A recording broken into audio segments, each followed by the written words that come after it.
Hello everyone, good morning. Welcome to the Unacademy YouTube channel UGC NET champions. आप सबका Unacademy के YouTube channel UGC NET champions में स्वागत है। Finally आप सबके लिए आ गई है एक और वीडियो, जिसके अंदर आज हम बात करने वाले हैं यूनिट नंबर 9 पब्लिक एडमिनिस्ट्रेशन की कुछ बुक्स को। इससे पहले आपने एक वीडियो देखी जहां पर हमने बहुत सारी बुक्स को याद करने की कोशिश करी, याद भी करी है। अब फिर से आपके पास आ गई है एक और वीडियो, और यहाँ पर आप ट्रिक के थ्रू सारी बुक्स और उनके ऑथर के नेम को याद करने वाले हैं। लेकिन जैसा कि मैं हमेशा ही आपको कहती हूं कि आपको एक काम करना होगा। जिस तरीके से मैं आपको बोल रही हूं, जिस तरीके से मैं आपको कहूंगी, वैसे ही आपको इमेजिन करना है और वैसे ही आपको सोचना है। अगर आप वैसे ही सोचते हैं तो डेफिनेटली आपको हेल्प करेगा। अगर आप वैसा नहीं सोचते हैं तो आपको शायद हेल्प ना करे। तो यही कह रही हूं कि आप थोड़ा सा इमेजिनेशन वैसा ही करना जैसे कि मैं आपको समझाऊंगी। ठीक है, क्लियर हो गया? चलिए, तो बिना टाइम वेस्ट करे 10 मिनट की ये वीडियो है, और 10 मिनट के अंदर यकीन मानिए आपको सारी चीजें याद हो जाएंगी। अब छोटी वीडियो है तो इसका मतलब ये नहीं कि हम बहुत डिटेल में जाएंगे बुक्स की, नहीं। बुक में क्या लिखा है क्या नहीं लिखा है वो सब तो बाद की बात है जब हम यूनिट को पढ़ेंगे। लेकिन अभी मेन बात है कि यूनिट में जो बुक्स है, कौन सी बुक किसने लिखी है, वो आपको पता होनी चाहिए। और आपको ये मालूम भी होगा कि कितने भी आपके जो एग्जाम हुए हैं, जितने भी आपके एग्जाम हुए, उन सब एग्जाम में पब्लिक एडमिनिस्ट्रेशन से बहुत सारी डायरेक्ट बुक पूछी जाती है, और वहां पर आप सबको कंफ्यूजन हो जाती है। लेकिन अब मैं यहाँ पर आपको हेल्प करवाऊंगी कि ताकि आपको ऐसी दिक्कत कभी भी ना आए और आपको हर एक चीज यहाँ पे क्लियर हो जाए। ठीक है, चलिए तो स्टार्ट करते हैं। यहाँ पे आप देख सकते हैं ये है आपका पार्ट 2। कल एक पार्ट 1 कर लिया था, आज पार्ट 2 है, और स्टार्ट करेंगे हम छोटे से इंट्रोडक्शन के साथ। मैं पूर्ति शर्मा आपके सामने फिर से लेकर आई हूँ एक और नई वीडियो न्यू ट्रिक्स के साथ। चलिए स्टार्ट करते हैं अपनी क्लास को। अब देखिए, ये हमारा लास्ट क्लास में सारा कवर हो चुका है। ये जितने भी हमने बुक्स है ये सब हमने पार्ट नंबर 1 के अंदर कवर कर ली थी। अब यहाँ पर पार्ट नंबर 2 में बेसिकली हम इसके बाद, इसके अलावा जो और बुक्स आती है उनको यहाँ पे आज हम कवर करेंगे। जहां पर सबसे पहले जो वीडियो आपका बुक है वो कौन सी है? The elements of administration. The elements of administration, नाम क्या है? उर्विक। उर्विक इनका नाम है। 1943 में बुक लिखते हैं। अब ट्रिक क्या होगी? तो उर्विक जो यहाँ पे आपको दिख रहा है, यू आर और WIC के विक, जो ये उर्विक है, आप सबको बस एक काम करना है। उर को अगर आप UR को अलग कर दोगे तो ये योर हो जाएगा। क्या हो जाएगा? योर। जो आप लिखते हो YOUR, योर। योर मतलब तुम्हारा। और विक को आप लोग कर दो वर्क। क्या कर दो? वर्क। WOR के वर्क।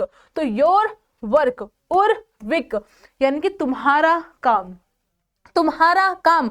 अब तुम्हारे काम को कोई आपको सिखा रहा है, कोई आपको बता रहा है, आपके काम को कोई आपको बता रहा है।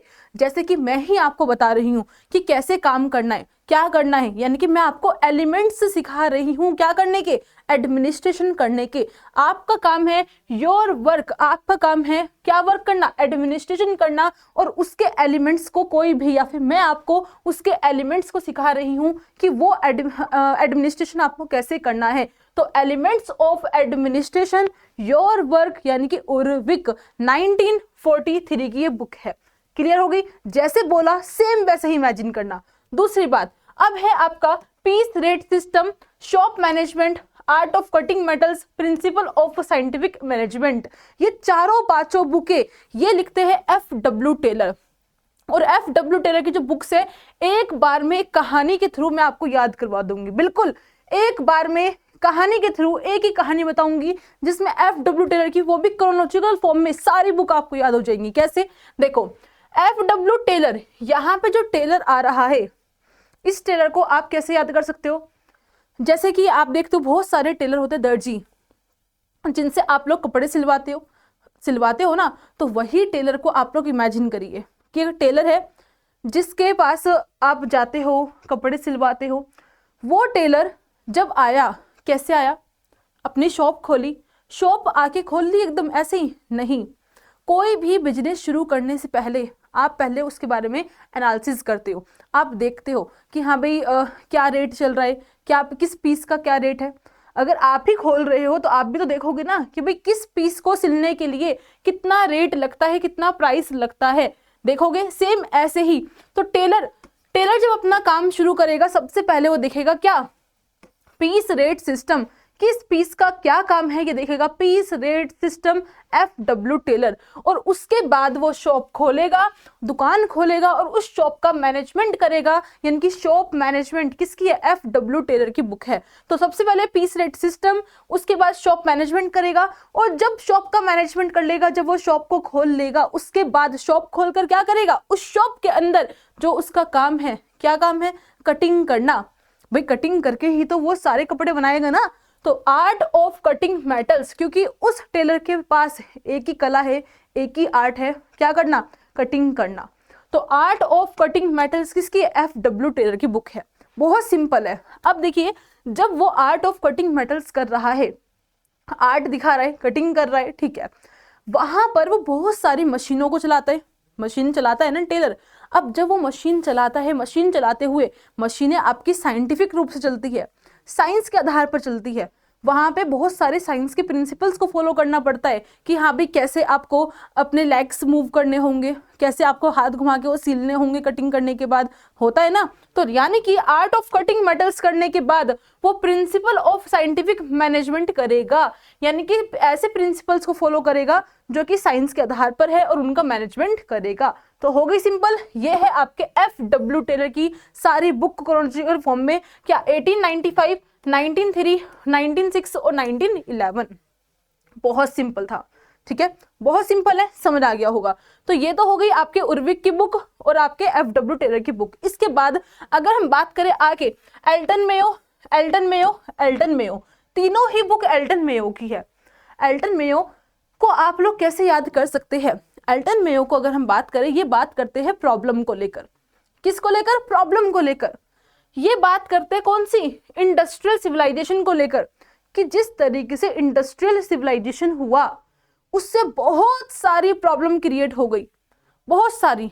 तो मेयो कह रहे हैं कि भाई मेरे को परेशानी हो रही है, मेरे को और मेरे को परेशानी हो रही है, किससे, इंडस्ट्रियल सिविलाइजेशन से। तो एल्टन मेयो, इंडस्ट्रियल सिविलाइजेशन, अब इनको हो रही है प्रॉब्लम। अब जब भी कोई प्रॉब्लम होगी, क्या सिर्फ और सिर्फ वो सीमित रूप से होगी, नहीं, जब भी प्रॉब्लम होगी, एल्टन मेयो कहते हैं इंडस्ट्रियल सिविलाइजेशन आया, उसकी वजह से पहले प्रॉब्लम हुई एक ह्यूमन को, ह्यूमन प्रॉब्लम, और ह्यूमन प्रॉब्लम के बाद जब एक ह्यूमन को प्रॉब्लम होती है, कुछ मानव को प्रॉब्लम होती है, समस्याएं होती है, और धीरे धीरे धीरे धीरे वो समस्याएं ह्यूमन से कहां पे हो जाती है, ह्यूमन से वो पूरे समाज में चली जाती है। तो पहले ह्यूमन, ह्यूमन के बाद समाज में आई, और समाज के बाद जब कोई चीज आपके समाज में फैल गई, तो यानी कि वो अब बारी आ गई राजनीति में जाने की। अब मुद्दा उठेगा कहां पर, राजनीति में। तो बाद में प्रॉब्लम आती है पॉलिटिकल प्रॉब्लम। बहुत सिंपल है। तो ह्यूमन प्रॉब्लम, इंडस्ट्रियल सिविलाइजेशन, फिर सोशल प्रॉब्लम, इंडस्ट्रियल सिविलाइजेशन, फिर पॉलिटिकल प्रॉब्लम, इंडस्ट्रियल सिविलाइजेशन। कौन है, एल्टन मेयो। कौन है, एल्टन मेयो। 1933, फिर 45 और 47, इस क्रम में ये तीनों बुकें देखी जाती है। क्लियर हो गया। चलो अब बढ़ते हैं आगे नेक्स्ट। अब बात करते हैं मैक्स वेबर की। मैक्स वेबर की बुक है इकोनॉमिक एंड सोसाइटी। अब जो इकोनॉमिक एंड सोसाइटी बुक है, आप कहीं भी देख लेना, मैक्स वेबर की बुक में आपको इकोनॉमिक तो दिखेगा ही दिखेगा। अक्सर आप देखोगे मैक्स वेबर की बुक्स के नेम में इकोनॉमिक टर्म दिखेगी। तो सेम यहाँ पर भी आप ऐसे भी याद कर सकते हैं, इकोनॉमिक एंड सोसाइटी, यानी कि इकोनॉमिक मतलब आर्थिक, अर्थव्यवस्था, सोसाइटी मतलब समाज। तो अर्थव्यवस्था और समाज दोनों को देख रहे हैं, दोनों पर नजर बनाए हुए कौन, वेबर। तो वेबर ने नजर बनाई हुई है पूरी तरीके से, अच्छे से, मैक्सिमम तरीके से नजर बना रखी है मैक्स वेबर ने, किस पर, इकोनॉमिक और सोसाइटी पर, अर्थव्यवस्था और समाज के ऊपर। ठीक है, इसके बाद आगे बढ़ते हैं नेक्स्ट। अब आगे आपके रिक्स। भाई रिक्स की बुक भी बहुत इंपॉर्टेंट है और बहुत इजी सी, बहुत छोटी सी ट्रिक है रिक्स की। बस एक काम याद करना है आपको, क्या करना होगा कि जो मैं नाम बता रही हूँ उसको लिंक करने की कोशिश करना, बार बार बोलने की कोशिश करना, उनको जोड़कर देखना। जैसे कि रिक्स, रिक्स को आप जोड़ दीजिए प्रिज्म।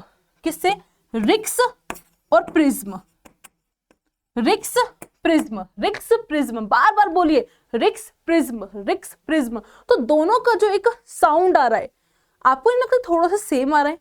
रिक्स प्रिज्म आ रहा है ना, दोनों का साउंड लगभग सेम आ रहा है। तो जहां जहां रिक्स प्रिज्म आपको दिख जाए तो वो प्रिज्म वाली बुक किसकी होंगी? आपके फ्रेडरिक्स की होंगी। तो रिक्स प्रिज्म, इनकी पहली बुक आपको दिखेगी एडमिनिस्ट्रेशन इन डेवलपिंग कंट्रीज। क्या? Administrative in developing countries, the theory of prismatic society. अब आप कहोगे मैम अगर मान लीजिए इस वाली बुक का नाम पूरा नहीं आया, the theory of prismatic society, अगर यही नहीं आया तो हम कैसे पहचानेंगे कि एडमिनिस्ट्रेशन इन डेवलपिंग कंट्रीज ये फ्रेडरिक्स की बुक है? तो इसके लिए एक और ट्रिक है। क्या? अब आप लोग रिक्स को याद करो रिस्क से, रिक्स का नाम रिक्स से याद करो।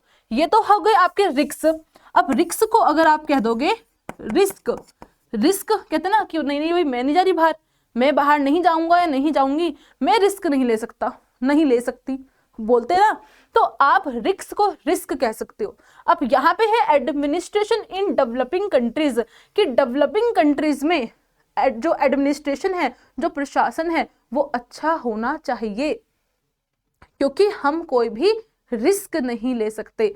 तो फ्रेडरिक्स कह रहे हैं हम रिस्क नहीं ले सकते, किसका? डेवलपिंग कंट्रीज के अंदर एडमिनिस्ट्रेशन का। तो एडमिनिस्ट्रेशन इन डेवलपिंग कंट्रीज किसकी है? फ्रेडरिक्स की बुक है।